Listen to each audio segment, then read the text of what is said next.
Breaking news mga kabayan, isa pang barko ng India ang hindi pinaalis ng Iran Navy. Niradyohan ang kapitan na wala silang permiso para tumawid sa Strait of Hormuz. You from Hormuz Strait.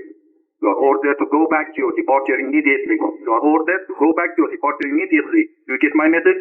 Okay, copied your message. I will turn back and there is no permission to transit Hormuz. That's correct, sir? Yes, sir.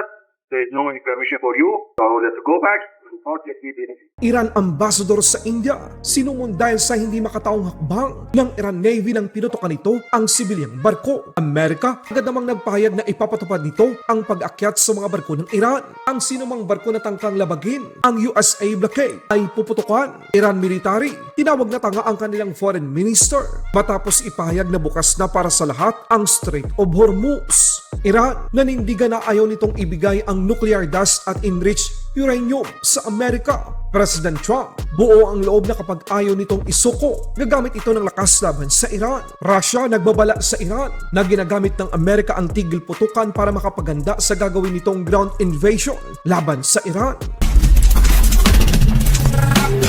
Maling hakbang ng Iran na gamitan ng dahas ang mga inosenteng barkong pangkomersyal na tumatawid sa Strait of Hormuz. Matapos pinutukan ng Iran speedboat ang isang Indian oil tanker, India agad na sinumon ang Iran ambassador upang ipaalam at ipadama sa kanila ang pagkadismaya ng gobyerno ng India sa hindi makataong pagtrato ng militar ng Iran sa mga sibilyan. Hindi lang yan mga kabayan, mukhang target ng Iran Navy ang mga barko ng India. Sa ikalawang insidente, isa pang barko ng India ang niradyuhan ng Iran Revolutionary Guard Corps na huwag tumawid sa Strait of Hormuz. Agad namang sumunod ang kapitan ng nasabing barko.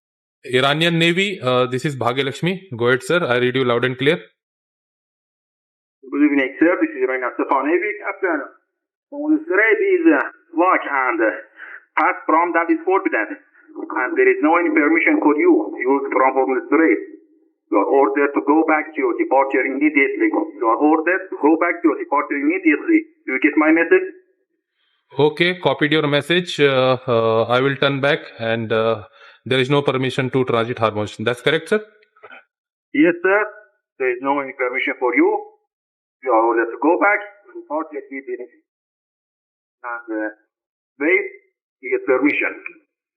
Okay, wait for the permission. Thank you. Okay, thank you. Back to 16. Out. Thank you. Back to 16. Out.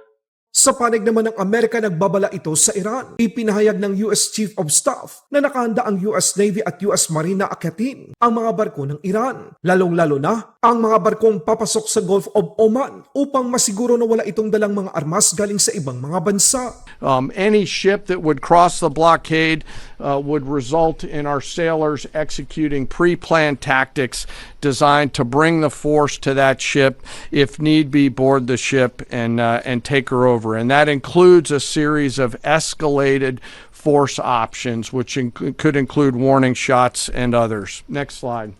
An Arleigh Burke-class destroyer are the backbone of the United States Navy surface fleet. Over 500 feet long, they displace 9,000 tons, and it is the sports car of the United States Navy. From the keel to the mast, they stand nearly 10 stories tall, and their 4 gas turbine engines can drive the ship at 30-plus knots. These ships are armed to the teeth with surface-to-air missiles, land attack cruise missiles, anti-ship missiles, anti-submarine rockets, torpedoes, 5-inch naval guns, multiple electronic warfare systems, embarked helicopters, extending the reach and capability of each and every one of these destroyers. Iran Navy, tinawag na tanga ang kanilang foreign minister. Ito ay matapos ipahayag ng Iran foreign minister na ang Strait of Hormuz ay bukas na para sa lahat. Agad na kinontra ng IRGC Navy sa open radio na nagpapakita na merong hindi pagkaunawaan sa loob ng gobyerno at militar ng Iran. Gusto namang bawiin ng Iran Embassy na ang tinutukoy daw nila ay si President Trump. Pero marami sa mga mainstream media na ang kanilang interpretasyon ay ang pagtawag na idiot o tanga ng Iran Navy ay direktang tugon sa pahayag ng Iran Foreign Minister. This is Iranian Sepa Navy calling you on channel 16. The Strait of Hormuz is still closed. We will open it by the order of our leader Imam Khamenei, not by the tweets of some idiot. If you want to pass through the strait, you must ask permission from Iranian Sepa Navy. All vessels that have a connection with our enemies targeted if they try to pass the Strait of Hormuz out. Gustong ipakita ng Iran Navy na sila ang makapangyarihan at ang boss ng Strait of Hormuz. Isa sa mga dahilan kung bakit hindi uusad at hindi magkakaroon ng tunay na kapayapaan ay dahil sa paulit-ulit na tinatanggihan ng Iran ang mga kondisyon na inilatag ng Amerika para sa ikabubuti ng gitnang silangan. Iran, sinabing ayaw nilang ibigay ang anumang nuclear dust o enriched uranium sa Amerika dahil ito daw ay pag-aari ng Iran. Ito ay pagpakita lamang na hindi seryoso ang Iran na hindi na ito kailanman gagawa ng sandatang nuklear. در مورد مسائلی که مطرح شده هم در رسانه هاشون هم بعضی از مقامات آمریکایی ذکر کردن هیچ کدومشون قابل تایید نیست. به عنوان مثال عرض میکنم خدمتتون اورانیوم غنی شده ایران به هیچ عنوان قرار نیست به جایی منتقل بشه. به همون اندازه که خاک ایران برای ما مهم هست و مقدس هست این موضوع هم برای ما اهمیت داره. پس به طور کامل این رد میشه. اصلا موضوع انتقال اورانیوم با قنای 60% مطرح نیست. هیچ وقت این بحث مطرح نبوده. به عنوان یک گزینه از سوی ما مطرح نبوده که اورانیوم غنی شده ایران به آمریکا منتقل بشه. گزینه‌های مختلفی وجود داره در رابطه با حل و فصل موضوعاتی که به عنوان بخشی از پرونده هسته‌ای ما محسوب میشه. اما هیچ وقت عرض کردم انتقال مواد غنی شده ایران به آمریکا به عنوان گزینه مطرح نبوده برای ما. Para naman kay President Trump, papasok ang puwersa ng Amerika kasama ang Iran upang kunin ang nasabing nuclear dust at enriched uranium kapag hindi pumayag ang Iran. At dahil sa banta na ito, malaki ang posibilidad muling sisiklab ang panibagong digmaan. When you say that Iran has agreed to turn over their nuclear dust, what does that mean? Are they destroying their nuclear material?